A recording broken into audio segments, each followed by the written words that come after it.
Welcome back to our channel. Today, we're going to show you how to hide unread spam emails in the label list on Gmail on your PC with a new update. Let's get started.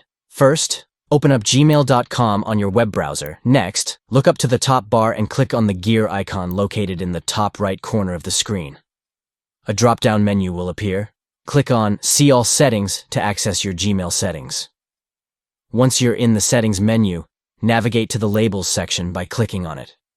Here, you'll see a list of all the labels in your Gmail account. Scroll down until you find the label labeled Spam and click on it to open up the settings for that specific label.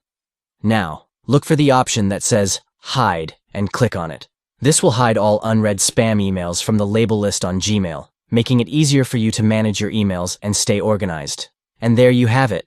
You've successfully hidden unread spam emails in the label list on Gmail on your PC with the new update.